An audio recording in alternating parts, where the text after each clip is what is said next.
দাজ্জাল শব্দটি আরবি, যার অর্থ মিথ্যা বা প্রতারণা।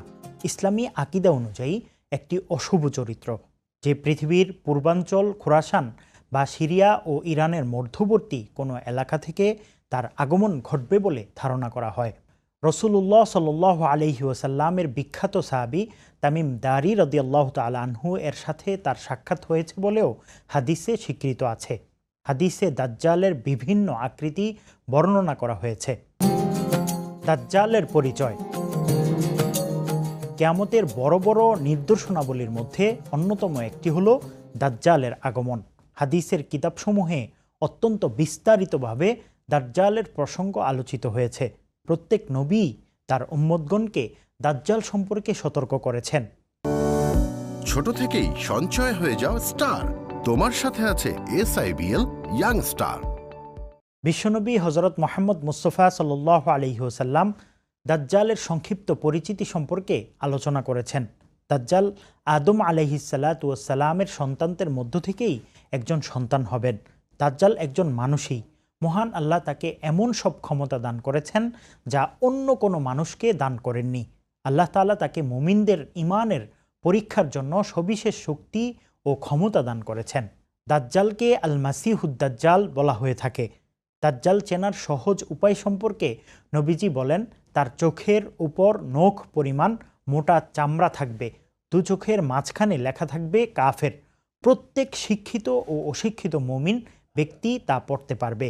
পৃথিবীর সব মানুষকে সে প্রতারিত করে তার আশ্রয়তলে নিয়ে নিবে। তার বাহিনী হবে ইহুদিরা। সবাই তার ধোঁকায় পড়ে জাহান্নামে নিপতিত হবে। তবে আল্লাহর একনিষ্ঠ বান্দাদের সে কিছুই করতে পারবে না। অন্যের গাড়ি আর চালাতে হবে না, নিজেই গাড়ির গর্বিত মালিক হন। আর সেই স্বপ্ন পূরণে সোশ্যাল ইসলামী ব্যাংক নিয়ে এসেছে ড্রাইভার ডিপোজিট স্কিম। আল্লাহ রাব্বুল আলামিন কোরআনে বলেন, আমার প্রকৃত বান্দাদের উপর তোমার কোনো কর্তৃত্ব ক্ষমতা নেই, তাদের রক্ষণাবেক্ষণের জন্য তোমার প্রতিপালকই যথেষ্ট। তামিম দারি রাদিয়াল্লাহু তাআলা আনহু এর সাথে দাজ্জালের সাক্ষাৎ। হযরত ফাতেমা বিনতে কাইস রাদিয়াল্লাহু তাআলা আনহা বলেন, একদিন রাসূলুল্লাহ সাল্লাল্লাহু আলাইহি ওয়াসাল্লাম ইশার নামাজে আসতে বিলম্ব করলেন। বিলম্বর কারণ উল্লেখ করে তিনি ইরশাদ করলেন, তামিম আদ-দারি থেকে এক অজানা দ্বীপের এক ব্যক্তি অর্থাৎ দাজ্জালের কথা শুনতে গিয়ে একটু বিলম্ব হয়ে গেল। এরপর তিনি নামাজ পড়ালেন। নামাজ শেষে হাসি মুখে মিম্বরে উঠে বসলেন। সব মুসল্লিকে নিজ নিজ স্থানে বসে থাকতে বললেন। এরপর বললেন, তোমরা কি জানো আমি কি জন্য তোমাদের বসতে বলেছি? সাহাবায়ে কেরাম বললেন, আল্লাহ ও তার রাসূল এই সম্পর্কে ভালো জানেন। তিনি বললেন, আমি আজ তোমাদের কাছে কোনো ওয়াজ নসিহতের জন্য বসিনি, শুধু তামিম আদ-দারি থেকে যেই ঘটনা শুনেছি তা তোমাদের শোনানোর জন্যই একত্র হতে বলেছি। এরপর তিনি বললেন, তামিম আদ-দারি ছিল একজন খ্রিস্টান, সে এসে মুসলমান হয়েছে। আমি এর আগে দাজ্জাল সম্পর্কে তোমাদের যা বর্ণনা দিয়েছি সে অনুরূপ বর্ণনা আজ আমার কাছে দিয়েছে। সে বলেছে সে একবার লাখাম ও জুজাম গোত্রের ৩০ জন লোককে সঙ্গে নিয়ে জাহাজে করে সমুদ্র ভ্রমণে বের হয়। দীর্ঘ ১ মাস সমুদ্রের উত্তাল তরঙ্গমালার মধ্যে জাহাজটি নিয়ন্ত্রণ হারিয়ে তাদের নিয়ে গেল একটি দ্বীপের কাছে। এরপর তারা জাহাজের নোঙর ফেলে ছোট ছোট নৌকা যোগে ওই দ্বীপে নেমে যায়। দ্বীপে নামতেই তারা দেখতে পেল বড় বড় চুল ও পশম বিশিষ্ট এক অদ্ভুত প্রাণী। অন্য বর্ণনা মতে দীর্ঘকেশী এক রমণী, তার পুরো দেহ ছিল কেশে ভরা। তারা বিস্মিত হয়ে বলল, তুমি ধ্বংস হও, কে তুমি? সে বলল, আমি জাসসাসা বা গোয়েন্দা। তারা বলল, জাসসাসা আবার কি? সে বলল, দ্বীপের দিকে আঙ্গুল দিয়ে দেখিয়ে বলে, ওই যে দেখা যায় একটা প্রাসাদ, সেখানে যাও। তাতে অবস্থান করছে এক ব্যক্তি যে তোমাদের জন্য গভীর আগ্রহে অপেক্ষা করছে। তার এই কথার পর আমরা শঙ্কিত হয়ে পড়লাম। আমরা ভয় পেতে লাগলাম, কে আবার আমাদের জন্য অপেক্ষা করছে? সে আবার শয়তান বা জিন কিনা? আমরা খুব দ্রুত সেখানের প্রাসাদে যাই। সেখানে গিয়ে দেখি মজবুত শিকলে বাঁধা অদ্ভুত ও বৃহদাকৃতির এক মানুষ, যে তার নিজের মাথার চুল ধরে টেনে ছিঁড়ছে। এমন বৃহদাকৃতির মানুষ এবং এত মজবুত শিকলে বেঁধে রাখতে এর আগে আমি কখনো দেখিনি। লোহার শিকলে 2 হাঁটুর মধ্য দিয়ে উভয় হাত ছিল ঘাড়ের সঙ্গে বাঁধা। তাকে বললাম, তুমি ধ্বংস হও, কে তুমি? সে বলল, তোমরা আমার কিছু না কিছুর পরিচয় তো পেয়েছ। অপর এক বর্ণনা মতে সে পরিষ্কার করে বলল, আমি দাজ্জাল। এরপর দাজ্জাল তাদের বিভিন্ন বিষয়ে প্রশ্ন করল। প্রথমে তাদের পরিচয় জানতে চাইলে তারা নিজের পরিচয় ও সফরের অবস্থা খুলে বলল। এরপর দাজ্জাল বলল, তোমরা আমাকে বাইসানের খেজুর বাগানের কথা বলো, তাতে খেজুর ফলে কি? তারা বলল, হ্যাঁ ফলে।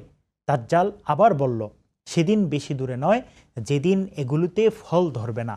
তারপর সে বলল, আচ্ছা, তাবারিয়া সাগরের ব্যাপারে আমাকে অবগত করো, তাতে পানি আছে কি? তারা বলল, সেখানে প্রচুর পানি আছে। অতপর সে বলল, সেদিন বেশি দূরে নয় যখন ওই সাগরে পানি থাকবে না। সে আবার বলল, জুগারের ঝর্ণার ব্যাপারে আমাকে অবহিত করো, তাতে পানি আছে কি না, এবং সেই এলাকার মানুষ তার পানি দ্বারা চাষাবাদ করে কিনা। তারা বলল, এতে যথেষ্ট পানি রয়েছে এবং সেই এলাকার মানুষ সেই পানি দিয়ে চাষাবাদও করে। সে আবার বলল, তোমরা আমাকে উম্মিদের নবীর ব্যাপারে বলো, তিনি এখন কি করছেন? তারা বলল, তিনি হিজরত করে মক্কা থেকে মদিনায় চলে এসেছেন। সে জিজ্ঞেস করল, আরবের মানুষ তার সঙ্গে যুদ্ধ করেছে কি? তারা বলল, হ্যাঁ করেছে। সে বলল, তিনি তাদের সঙ্গে কি আচরণ করেছেন? তারা বলল, তিনি আরবের পার্শ্ববর্তী এলাকায় জয়ী হয়েছেন এবং তারা তার বশ্যতা স্বীকার করে নিয়েছে। সে বলল, বশ্যতা স্বীকার করে নেয়াই জনগণের জন্য কল্যাণকর ছিল। দাজ্জাল বলল, এখন আমি নিজের ব্যাপারে তোমাদের বলছি, আমি মাসিহুদ দাজ্জাল। শিগগিরই এখান থেকে বেরিয়ে যাওয়ার অনুমতি পেয়ে যাব।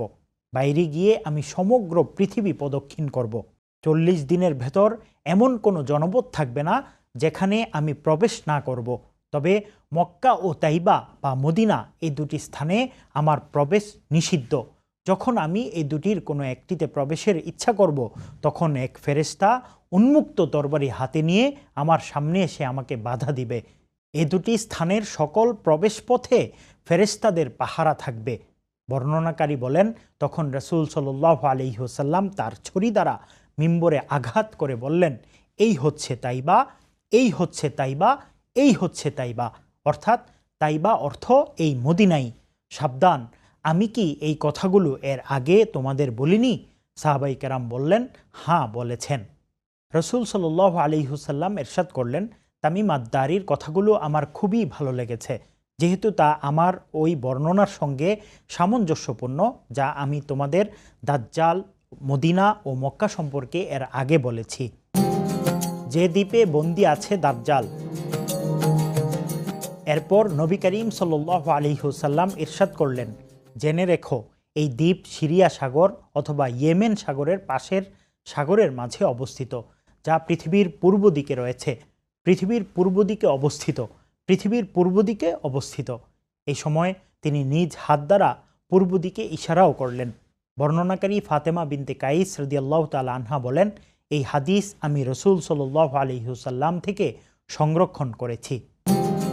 দাজ্জালের ফিতনা থেকে বাঁচার আমল। নবী করিম সাল্লাল্লাহু আলাইহি ওয়াসাল্লাম বলেন, আমি তোমাদের মাঝে না থাকা অবস্থায় যদি দাজ্জাল বের হয়ে আসে, তাহলে প্রত্যেকেই তার প্রতিরোধ করবে। আল্লাহর শপথ, প্রত্যেক মুসলমানের উপর আমার খলিফা রয়েছে। নিশ্চয় দাজ্জাল কোকড়া চুল বিশিষ্ট যুবক হবে এবং তার চোখ কানা হবে, যেন আমি আব্দুল ওজা ইবনে কাতালের মতো তাকে দেখতে পাচ্ছি। তোমাদের মধ্যে যে তাকে পাবে সে যেন সূরা কাহাফের শুরু অংশ পড়ে। আরেক হাদিসে দাজ্জালের ফিতনা থেকে বাঁচতে সূরা কাহাফের প্রথম 10 আয়াত মুখস্থ করতে বলা হয়েছে। হাদিসের বর্ণনায়, যে ব্যক্তি সূরা কাহাফের প্রথম 10টি আয়াত মুখস্থ করবে সে দাজ্জালের ফিতনা থেকে হেফাজতে থাকবে। দাজ্জালের ফিতনা থেকে বাঁচার দোয়া।